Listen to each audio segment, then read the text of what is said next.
So when our neck is stiff and tight, it becomes very painful to move it. And if you've got the kind of neck that's stiff and tight so that when you turn, you get this kind of flinching effect, then this video is for you. So what happens is when our muscles tighten up, when our muscles lock or the fibers contract, the tissues get squashed. And then as we go to turn, those squashed tissues create a reaction effect in the nerve endings, and we get this flinching effect. And it's very, very painful. And it's very scary actually when it happens in your neck and you can't turn it. I know actually, when I was a student osteopath over, must have been 35 years ago, I got an acute neck spasm. And when I went to turn my neck, it was so painful, it terrified me. And all sorts of things running through my head thinking I'd broken my neck. And I still remember back to how troubled I felt at that time, and I didn't know what to do. Fortunately, since then, I've seen thousands of people in that same condition, and I now know what to do. And I teach people what to do every day. So I'm going to teach you what to do if you've got that kind of neck problem. But I'm going to start off by teaching you what not to do. So if you've got that kind of stiff neck that when you turn it to the side, you go to the flinch point, like that, what I want you to do is to stop doing that. What I want you to do instead is to find the range of movement that you can do that's safe. Now that range of movement that's safe may only be this much. I don't know if you can see me on the camera moving there, but I'm just moving a small amount. Now that's a safe zone of movement for me. So what I can do is I can start with the smallest amount of movement that's possible, and I can gradually extend it out. When I get to that point where I start to flinch, then I'm probably going too far. So I'm going to encourage you to work only inside the range of movement that's comfortable. The reason we do this is because when you go to the flinch point and your shoulders come up and your face contorts and your brain receives the message that there's stuff going on, it will send back a message to your muscles to flinch and tighten more, and you create a vicious cycle. So we need to break that cycle. And one way that we do it is make the movement so small that it's not triggering a reaction. Now, the most important thing is that you move. Movement is the closest thing we have to a panacea for recovery for human beings.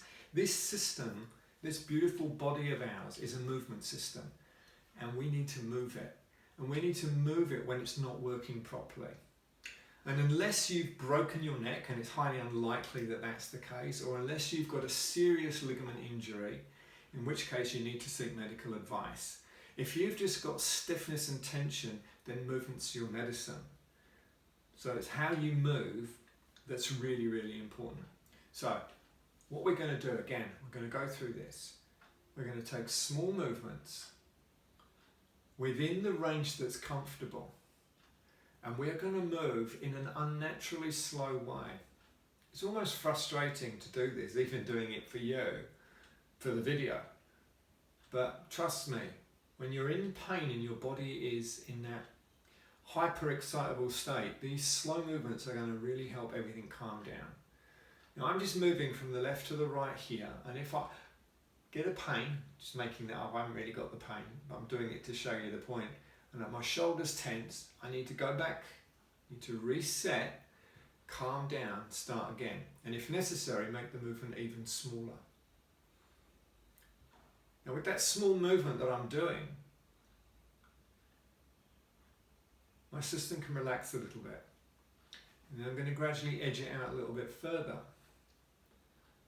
And I'm going to keep the movement smooth. I'm going to keep the movement flowing. What I am not doing is pushing as far as I can go and stressing and then coming back again. I'm simply moving in a continuous manner within the range of movement that's comfortable and gradually increasing it. Fantastic. Now, a couple of things that are going to make this work. Number one is the alignment of your head. I'm going to show you from the side. If I'm like this, it's not good. If I do the turn like that with my head forwards, I'm putting massive strain here. So we've got to bring the head back. So if you put your finger on your chin and you just kind of guide it back a little bit so that your head sits on your neck sits on your rib cage. So it's all kind of balanced. A little bit like if I was to balance something in my hand and then I was to stack another one of these on top. In order for me to stack them without them falling, they have to be pretty well aligned. If they were being stacked at a stepped angle, then they'd fall forwards and I'd have to kind of wobble it around to try and keep it upright. With your neck, it's the same thing. You want to stack the bones so there's as little tension as possible, holding the neck upright. And then from there, you do the turn. So that's the first tip. Make sure that your neck is aligned by bringing your chin slightly back. Second tip, really important, don't hold your breath. If you go like that, your body's tense. You don't want to do that. You want to breathe. You want to let your breathing be soft. You want to let your breathing be natural. You want to let your breathing be open. So just make sure that when you do the exercise, you remember to breathe.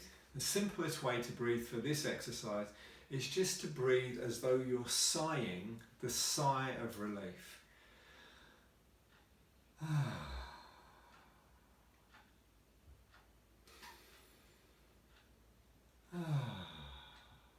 You can hear, hopefully, in that sound of the sigh of relief, there's a feeling in that sigh of relaxation. It's not the sigh of frustration, which goes like this. Bloody neck. We don't want to do that. We want to create the sigh of relief. And that's going to help kind of trick that primitive brain into relaxing. If we go, that sound is soothing to that part of the brain that wants to protect us and come out and kind of bark loudly at all the things that are threatening us. So, chin back, stacked and aligned, breathe smoothly when you do the exercise. Can I think of a third tip for you? Yeah, when you do the exercise, here's what I want you to do.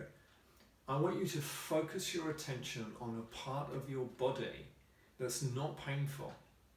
So although you're moving your neck like this from side to side, if your mind is thinking neck, neck, neck, neck, neck, you might be looking for the pain point. And what I found really useful is to focus your attention on a part of your body that's comfortable. Maybe your hands, it may be your feet, it may be your elbow. But just be placing your attention into a part of your body that's kind of comfortable right now. Place your attention there and then go back to the movements you're doing with the neck, where you're breathing in a sighing, the sigh of the sound of relief way. And your neck is aligned nicely because you've got your chin back. And you're simply moving. If you can get the left and the right movement going, you can use the same principle with going slightly forwards into a little dip. Now all I'm doing is kind of like a slow motion bow of my head. It's like, I bow to you. And I come back up and it's all done in slow motion. I'm not doing this. I'm not pulling my head down. And I'm not pushing it back up there. I'm simply going from this position to a small tilt and then back up again. Small tilt and back up again. All of the movements done within the range that's comfortable, with the neck stacked and aligned, breathing with the sigh of relief, kind of feeling in the breath, and placing your attention into a part of your body that's not painful.